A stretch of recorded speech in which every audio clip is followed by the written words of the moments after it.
Hey, everybody, it's Ashlee, physical therapist with TravelTrim, doing another interview. And today our guest is TravelTrim's very own Bethany Crask.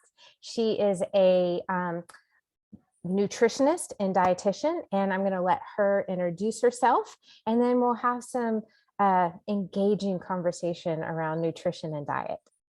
Yeah. So thanks for having me. Like she said, my name is Bethany Crask. I'm a registered dietitian nutritionist. And I have been with TravelTrim about a year and a half. I love what I get to do with TravelTrim of just helping people individually, helping employees, helping employers, just the whole gambit.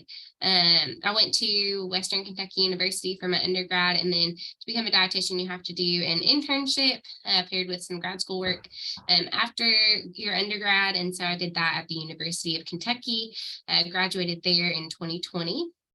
So the year when everything was going crazy, that's when I graduated and finished my schooling. Worked at the health department with the diabetes population specifically for a little while, and then transitioned over to corporate wellness with TravelTrim. Got it. So would you say diabetes is kind of one of your specialties? Do you feel really Yeah, confident it's talking about definitely that? especially I'm located in Kentucky. And so in Kentucky as a dietitian, that's something that you just kind of have to be familiar with, have to be Right, educated about, just because it is so common and right. such a widespread problem. Yeah. Yeah, most adults in most southern states have at least pre-diabetes, Yeah. Yep. which is And 9 out of 10 people with pre-diabetes don't actually know that they have diabetes right. as well. So that's something, it was definitely such a valuable experience at the health department of just learning about the demographics in general. Because I don't think I would have realized how big of a problem it was without working there. Yeah. So that leads me to my first question. How big of a problem is it to be diabetic? You see people throw around that word like, oh, I'm pre-diabetic or I'm diabetic. It's a big deal. It's a bigger deal than people know. It is. And one of the one of the things that probably frustrates me the most, as far as whenever I meet with people and go over their numbers, go over their biometric screenings and things like that, is people are like, oh, I've been pre-diabetic for a long time, so it doesn't really matter. Or saying, oh, like my A1C is this, so it doesn't really matter.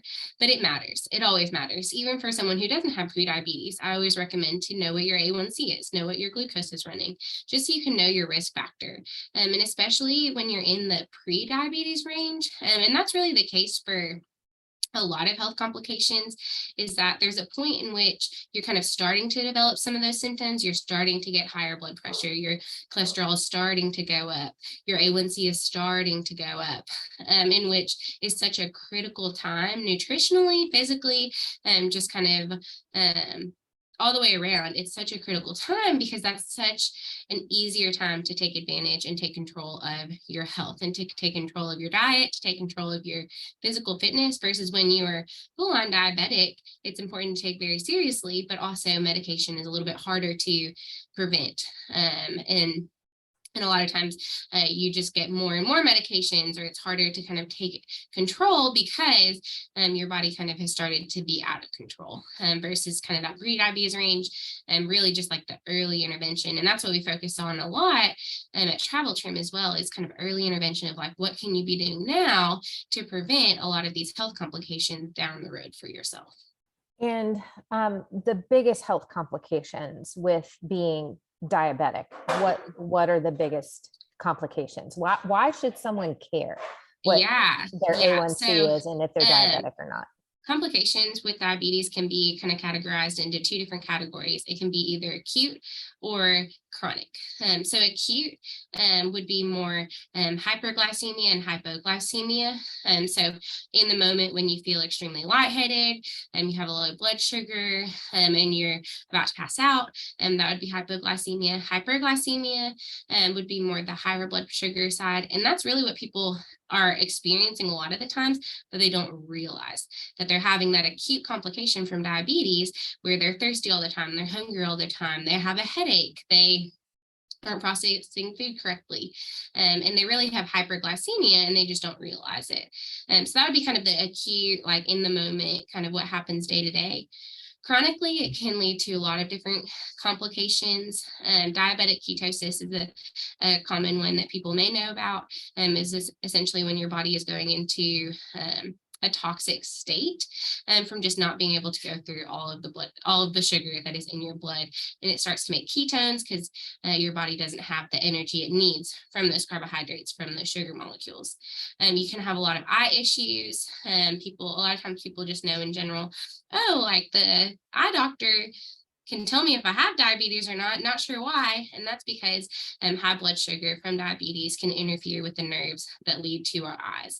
Similarly, it can interfere with the nerves and the blood vessels that are going to our fingers and our toes as well. So that's kind of where people kind of in general sometimes are familiar with the fact that, oh, people with diabetes have amputation sometimes. And that's because that high blood sugar, that elongated high blood sugar, is causing an interference with blood flow and nerve flow to your extremities. And so that's kind of where then you can, if you don't have any feeling or you don't have any blood flow to those parts of your body, then infection is a lot more common to occur. Injury is a lot more common to occur because you can't feel things that are going to happen.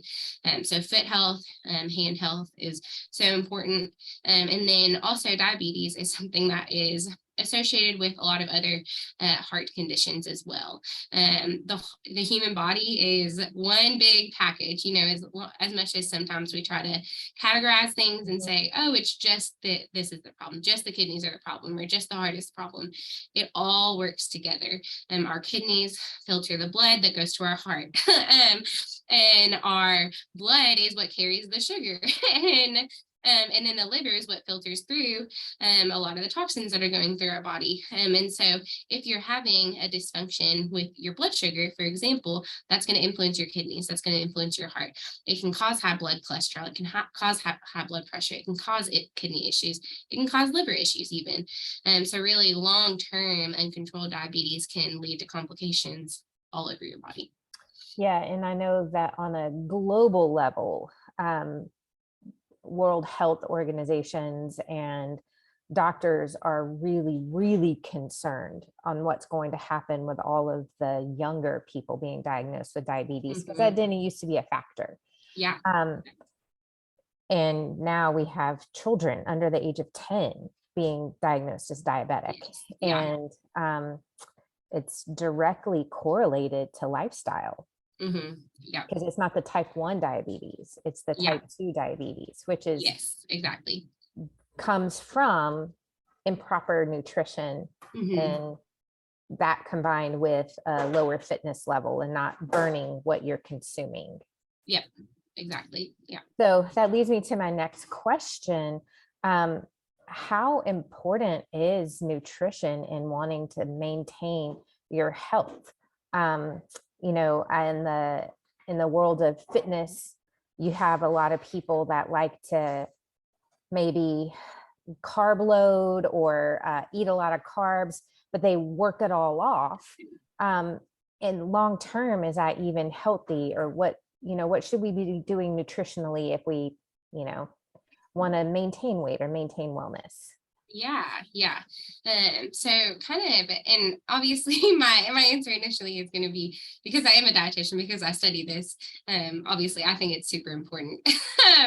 But just in general, just kind of science just like you, I said, is that a lot of times people like to categorize what they're working on or what they prioritize for themselves. They like to say, oh, I exercise, so I don't really have to care about what I eat.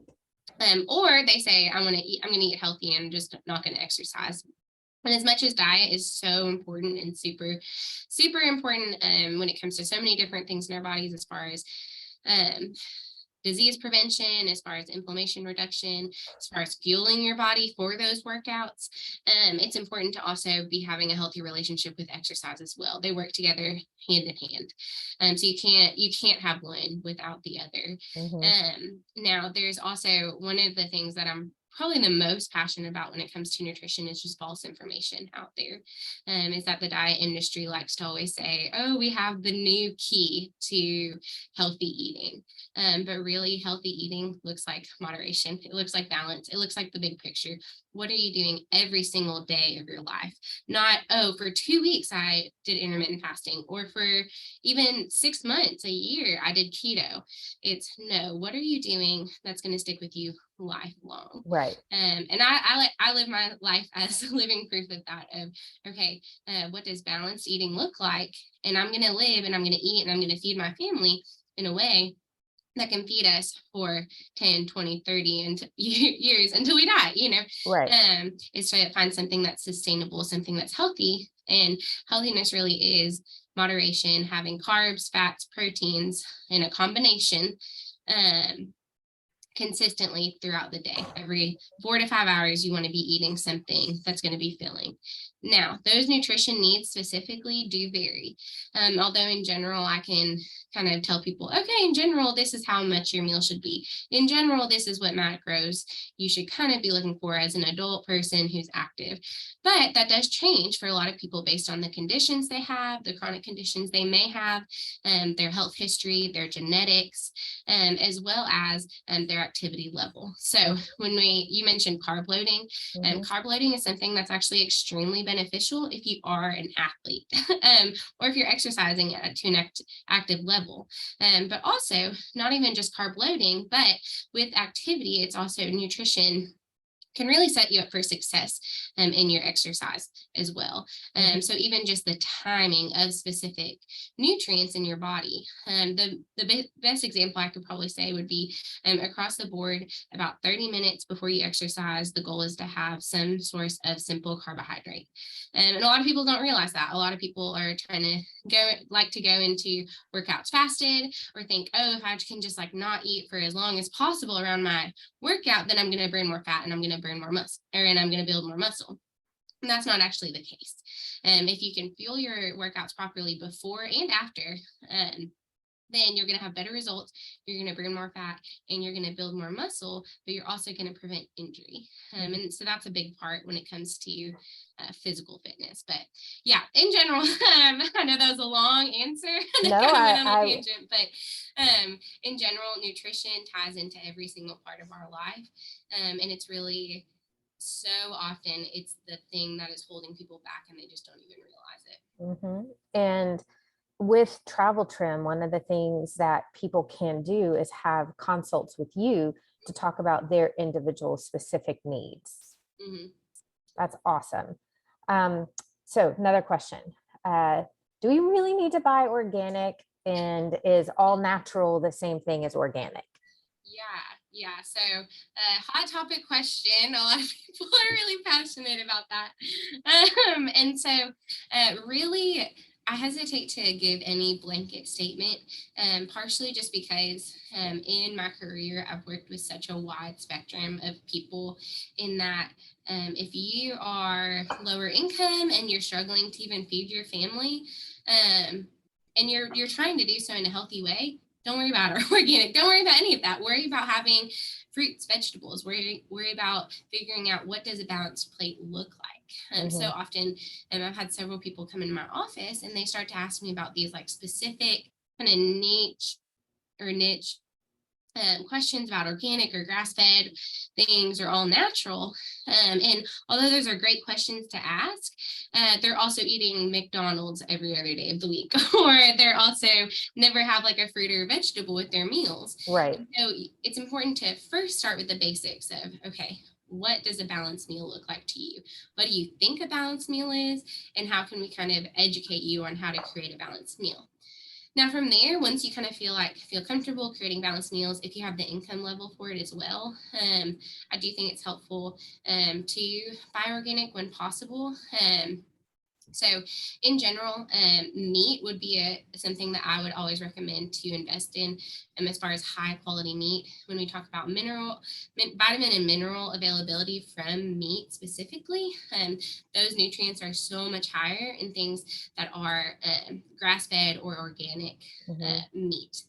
And but again, just like I do with my home, I have to prioritize. I can't always Right. get the organic, but I also can have learned over time, okay, this is where good prices can be found for these types of meats. And then Mhm. also realizing with meat specifically, there's a lot of meat alternatives that also serve my family very well, that I don't have to worry with as much of the processing.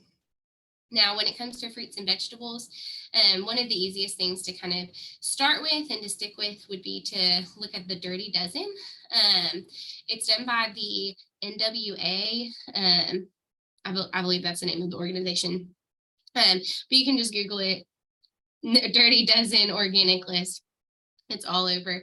And essentially, it's the 12 foods that have been found to have the highest amount of pesticides on them when consumed in the home or when purchased kind of as just a regular produce item.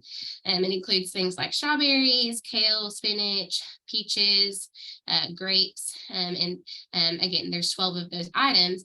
And so kind of buying organic for those items can help you have, again, the biggest bang for your buck in reducing the amount of pesticides that you're consuming. Now, organic versus all natural, not the same thing. Okay. Don't you love how I love branding? That's a whole other, The green label, all yeah, it's a whole natural. other discussion, you know. And it's a lot of it really is that all natural label at times is really just trying to get you to buy it and to think that it's healthier. It's not automatically healthier. All natural kind of refers more to the processing and if things have been added to it in the processing process, versus organic is more referring to, okay, this is how it was produced. This is what was used in the process of raising the crops, of raising the chickens or the cows. And so there's different regulations as to what's allowed to be labeled organic versus all natural. But in general, all natural is just going to say, okay, this chicken that you're buying, it's chicken versus oh, like maybe the chicken sausage plus like some of these other additives and things like that. So it's not that all natural isn't helpful in some ways, but it's just to realize all natural is more the processing, organic is more in the production of it. Got it. In your opinion, what's more important? I'm going to make you ask what's more important. And I know that's a balance. I know the real answer, but in your opinion, is it more important to look at an ingredients list on a box or the calories food label, like percentage of your daily value? What's more important, ingredients or the label? Yeah. Real answer would be both. I would say ingredients is honestly a great place to start. And largely because if you are a student of food, but also the longer you kind of go, the more you're going to realize, oh, like if these ingredients are in it, then I know what the nutrition generally is going to be. Right. And also, most of my clients, most of the people that I work with, I tell them not to look at calories. Which a lot of people don't expect from a dietitian. They want a calorie count. But really, in general, what you eat matters more than necessarily the calorie count on what you're eating. And so that's kind of where it's like, oh, like, for example, you look at tomato sauce and you see, okay, the ingredients on this is tomatoes and broth. Versus a different one that has a lot more added to it, some sugar added to it, a lot more sodium added to. You're going to know, okay, the sodium that's added in there, the sugar that's added in there, that's going to add more carbohydrates, but also going to cause a little bit more inflammation for me. So I'm going to choose the pasta sauce that has the ingredients of just the tomatoes and the broth, because again, and that kind of ties into just like the whole foods approach, is that we're kind of, the goal is to have, not that you can't ever have something with labels on it or something that's been processed, but kind of trying to simplify the ingredients that you're providing to your body. Somebody once told me that if you can't pronounce an ingredient on a list, don't buy it. Yes. And I think that is one of the most helpful kind of general rules of thumb of like, if you can't pronounce it, not even not know what it is, because sometimes you might not know what something is and it's perfectly safe. But if you can't pronounce it, it's probably a safe bet that it's not the best thing to be purchasing for your family. And consuming it into your body. Yeah. So another thing that someone once told me was if you can do the majority of your grocery shopping around the edge versus in the aisle, you're going to be better off. Yeah, that's a really common recommendation people come in with. It's again, you're probably going to think this girl can't give me a straight answer on anything, because I think everything has a caveat. Again, some things sometimes it's not realistic. You think, oh, like I'm just going to shop around the perimeter. And then, oh, but what if I want to make a pasta, like a whole wheat pasta dish for my family? Well, that's in the aisle. And then it's going to make you think, oh, that's unhealthy for my family. Whole wheat pasta is a great option. Hmm. Again, portion sizes and, Hmm. all of that comes into play. But whole wheat pasta, even regular pasta, can be made into a super balanced meal. So sometimes it makes people think, oh, if I can't only make a meal with what's on the perimeter of the grocery store, then I'm a failure. Mm. And you're not a failure. There's a lot of really great options, and there's a lot of really awesome. That is the one thing about kind of just the food industry as a whole in America, is that we have a lot of options, and there's some really awesome, really cool products available in the middle of the grocery store. I do hesitate to tell people that, just because there are some really good options. Another example, like I would think of, would be tuna packets. Hmm. Protein can be something that's really difficult for people to get enough of in during the day.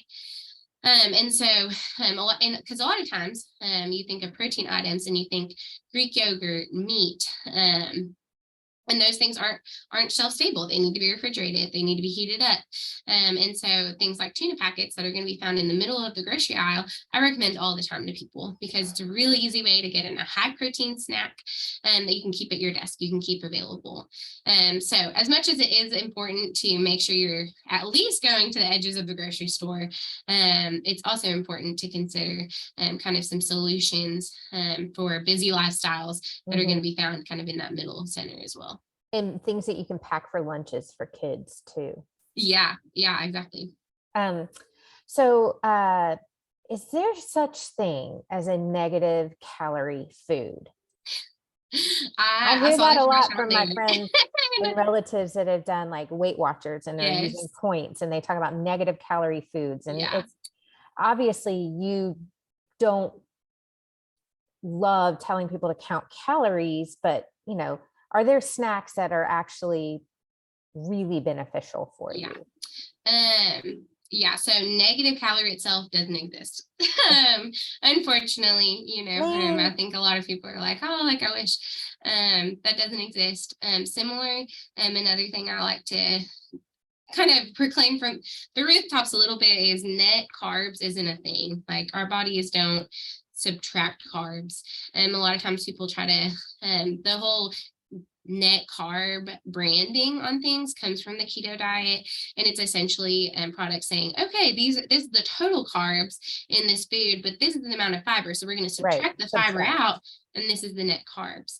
And although yes, fiber is beneficial, it has so many benefits for our body, it's important to eat high fiber foods. I love high fiber foods. That's not how it works. It's not like our body just, oh, like I'm not going to even consume any of the calories from that at all. Our digestive process is so much more complicated than that.